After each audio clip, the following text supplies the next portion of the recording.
The meeting of two personalities is like the contact of two chemical substances. If there is any reaction, both are transformed. Carl Jung.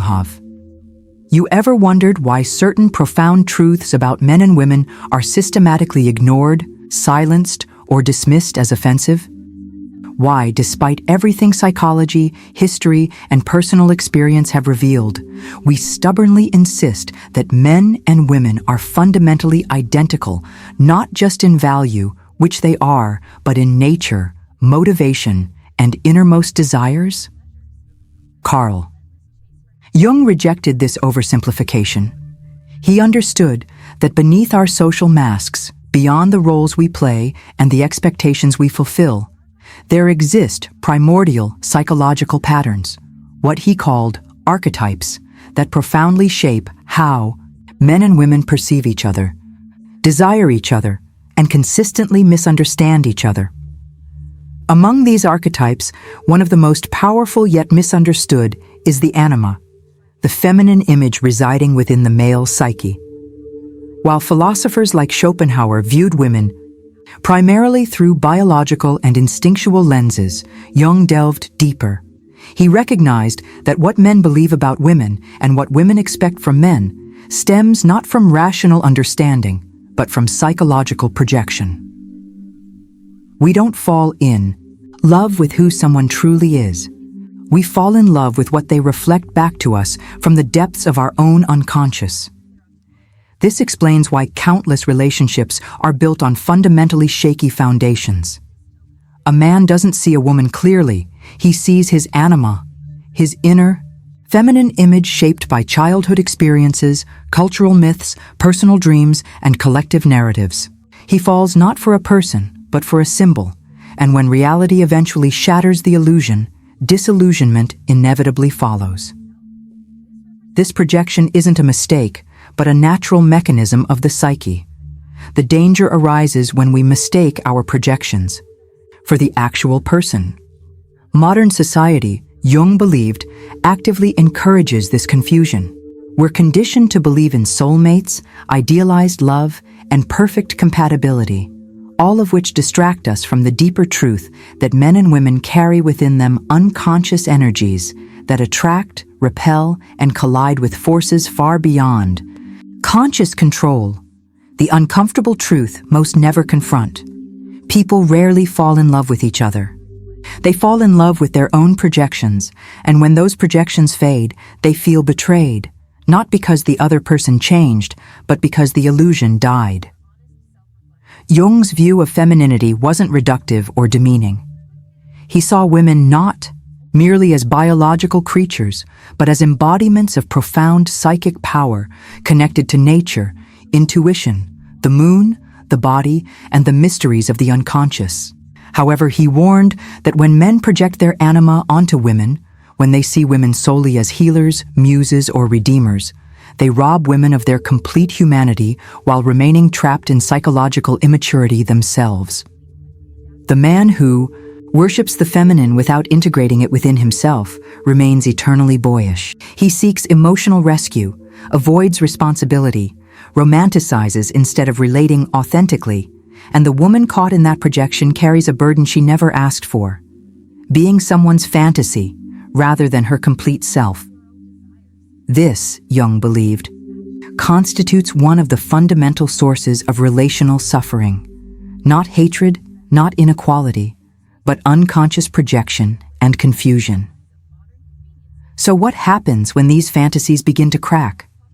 When men begin to see women not as goddesses or adversaries, but as human beings with their own shadows, needs, and instincts, that moment, though painful, marks the beginning of psychological growth. But only if the man has the courage to withdraw the projection and first encounter the feminine within himself. And this is precisely what few want to hear, that love isn't about finding the one, but about confronting the disowned parts of yourself. This requires shadow integration and emotional honesty that our society, with its polished romantic narratives, rarely prepares us for. If the male psyche is haunted by an unintegrated anima, the female psyche wrestles with the animus, her inner image of masculinity. Just as men project onto women, women project onto men qualities like strength, security, danger, and salvation. These mirrored projections fuel initial attraction, but also endless misunderstandings. Jung didn't highlight these dynamics to divide us, but to help us finally meet each other beyond illusion and projection, as whole individuals on the path of individuation. But to reach that point, we must first confront the fantasy. Jung rejected the notion that men and women are blank slates entirely shaped by culture and socialization. While he acknowledged the importance of environment and upbringing, he pointed to something older and deeper. Archetypal forces embedded in our psyches, shaped by millions of years of evolution, experience, and myth. To Jung, the idea that men and women are psychologically identical isn't just naive, it's dangerous. It blinds us to the subtle yet essential ways our instincts, biological drives, and unconscious images shape our behavior. When we ignore these forces, we don't become more enlightened. We become more lost, more reactive, and more likely to blame others for what we haven't resolved within ourselves. Where Schopenhauer dismissed women as irrational and instinctive in a demeaning way, Jung reframed this perspective. He saw instinct not as inferiority, but as depth, as connection to the unconscious, to nature, to cycles and rhythms that men have historically feared or attempted to dominate. In Jung's model, women weren't creatures of surface emotion, but guardians of inner life, carrying the mystery of the body, intuitive knowing, and symbolic connection to earth, moon, and womb. Elements forgotten in a world obsessed with light and logic. But this connection to the instinctual comes with consequences. Jung argued that just as men are often seduced by the illusion of control, women can be overwhelmed by emotional currents. Both genders suffer when they lose balance, when conscious awareness becomes dominated by unconscious forces. In women, the unintegrated animus can manifest as harsh rationality, cutting criticism, or possessiveness. In men, the repressed anima might emerge as emotional chaos, excessive projection, or unhealthy dependence. These forces aren't chosen, they're inherited, living within us whether we acknowledge them or not. This is where instinct becomes crucial, because instinct, when left unconscious, doesn't disappear. It controls from the shadows. Much of what we call falling in love, desire, or attraction isn't a rational decision, but a movement of the psyche driven by ancestral patterns, archetypal longings, and unspoken inner wounds. For example, Jung believed that men often pursue greatness, not just for achievement, but to escape their fear of inner emptiness. The drive to build empires, to conquer, to invent, often compensates for a lack of emotional integration. Men externalize their energy, projecting it into the world because they haven't learned to face their inner feminine, the anima. That's why many men feel deeply drawn to women who embody softness, beauty, nurturing, or intuition. Not just because they find these qualities attractive, but because these traits symbolize something missing within themselves. They don't just want the woman, they want what she represents. This dynamic creates profound misunderstanding. A man might idealize a woman for her sensitivity, calmness, or soulfulness, not realizing he's actually seeing his own unconscious projected outward. Once the relationship deepens and the projection begins to fade, he experiences disappointment or anger. He might claim she changed when, in truth, she didn't. The illusion did. Jung called this moment withdrawal of the projection, and though painful, it marks the beginning of maturity, the gateway to real relationship where each person sees the other not as savior or object, but as a fellow soul wrestling with their own shadows. Consider the reverse. Women too often project the animus. The masculine figure within the female psyche frequently appears idealized as protector, hero, a strong and steady presence bringing order and safety. When a woman finds a man who reflects this image, even faintly, the attraction is intense, but, again, it's not really about him. It's about the inner archetype living in her unconscious. Just as the man feels crushed when his fantasy of the perfect woman fails to hold, the woman becomes disillusioned when the man proves fallible, emotional, or vulnerable. She wanted the hero, but encountered a human being. Jung never condemned these patterns as wrong. They're natural, but when left unexamined, they cause suffering. Instinct, unchecked, leads not toward love, but toward projection, disappointment, and resentment. What's the solution? Jung believed the path forward isn't eliminating gender differences, but becoming conscious of them. The feminine and masculine exist within every person, and only by recognizing, integrating, and honoring these opposites can we begin to relate as whole beings. He called this lifelong journey individuation, the process of becoming your authentic self by confronting your unconscious.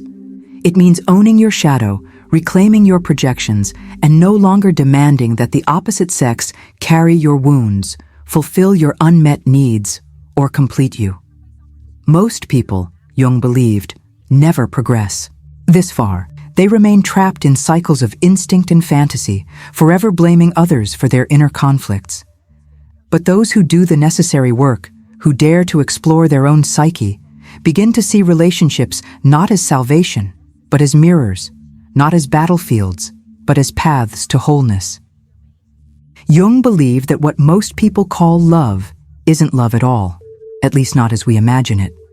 Not as mutual understanding, deep spiritual connection, or even conscious choice. In his view, love, as experienced by most, is more accurately described as projection, a vivid, emotionally charged illusion cast by the unconscious onto another person, usually of the opposite sex. This projection, Jung warned, is so powerful, so enchanting, that most mistake it for truth. They believe they've met their soulmate, their destined counterpart, but what they've actually encountered is the face of their own psyche reflected in another human being. For a man, this projection manifests through the anima, the internal, feminine archetype shaped by all the women he has known, loved, feared, or imagined. His first impression of the feminine, often his mother, forms the foundation of this inner image. As he matures, cultural narratives, personal experiences, and unconscious yearnings add new layers of meaning. Eventually, he doesn't see women as they are, but as vessels for this archetypal image. He falls in love not with the woman, but with his own lost soul wearing her face. Jung didn't say this to dismiss romantic love, quite the opposite. He believed that through these projections, we're actually being called toward wholeness. The anima represents the undeveloped emotional and intuitive aspects of the male psyche. When a man feels drawn to a woman who embodies these qualities, it's not just sexual attraction. It's about integration. His soul is calling him to reclaim something he has lost or ignored. But here's the problem. Rather than doing the inner work to develop these qualities, most men try to possess them through the woman. Instead of cultivating sensitivity, empathy, and inner stillness within themselves, they cling to the woman who represents those things. And when she inevitably fails to remain a perfect reflection of that inner ideal, they feel betrayed. The projection breaks, the illusion dissolves, and the man faces a choice. Either blame her for changing or recognize that he never truly knew her. This shattering of illusion is what Jung called the moment of withdrawal. It's painful, disorienting, often humiliating, but essential. Only then, when the projection has been broken, can real love begin. A love based not on fantasy or unconscious desire, but on clear-sighted presence and mutual recognition. Women, too, fall under projection spell. In their case, the projection is shaped by the animus, the internal masculine archetype often formed by the father image, later infused with cultural ideals of strength, intellect, protection, and purpose. The animus appears in dreams and fantasies as wise man, warrior, guide, or in darker forms as dominating tyrant or cold critic. When a woman projects her animus onto a man, She often sees him as more than he is, a symbol of salvation, order, purpose. She feels he can lead her, stabilize her, give her meaning. But what she's really yearning for is inner direction, inner strength, mental clarity, traits she hasn't yet developed within herself. When the man inevitably fails to perfectly embody these qualities, when he falters, shows vulnerability, or seems lost, she too feels disillusioned. The illusion breaks, and she faces her own choice: retreat into resentment or begin the work of animus integration, learning to listen to her own inner voice of reason and structure, rather than seeking it exclusively in another.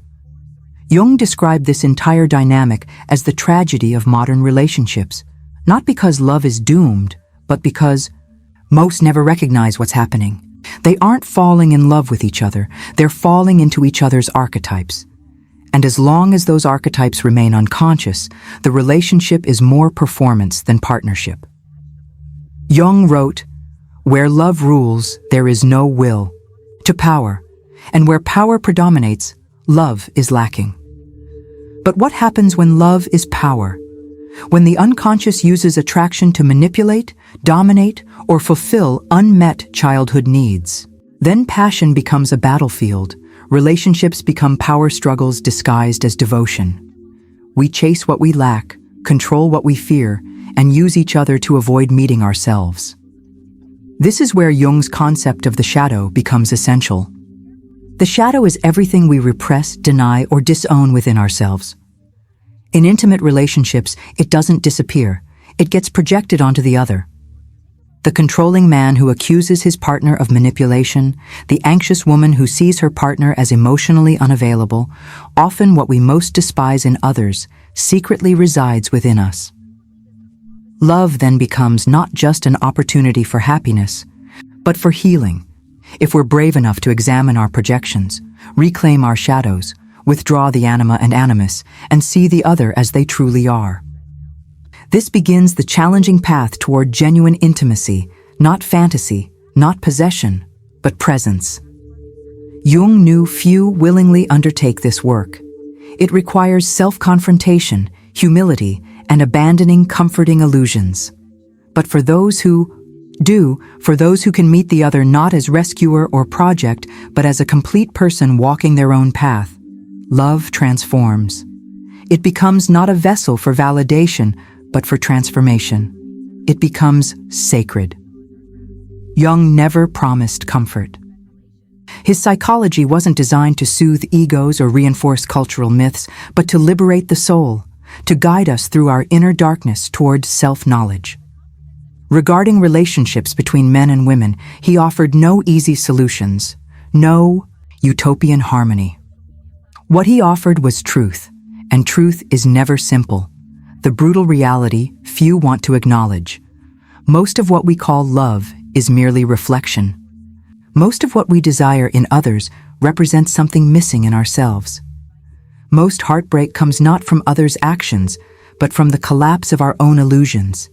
And that collapse is necessary, because only when the projection breaks can the authentic relationship begin.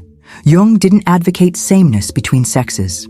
He didn't claim men and women are indistinguishable souls in different bodies. He saw feminine and masculine as complementary forces, each carrying unique wisdom, each bearing unique wounds. When these forces meet unconsciously, they clash. When they meet consciously, they heal. Love isn't supposed to complete you, it's meant to awaken you.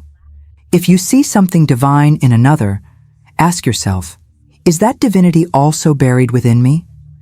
If you're drawn to someone who brings calm, safety, excitement, or strength, ask, what part of myself have I silenced that craves that energy? Until we do this inner work, we'll continue repeating the same cycle: attraction, projection, disappointment, blame. We'll mistake our wounded soul for another's and call it romance. Jung taught that the only escape from this cycle is through individuation, the challenging journey of becoming whole.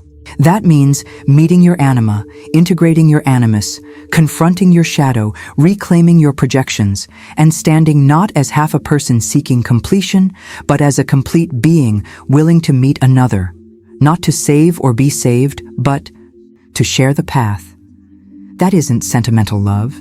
It isn't storybook love. It isn't comfortable love. It is authentic love, and in a world drowning in illusions, that may be the rarest thing of all.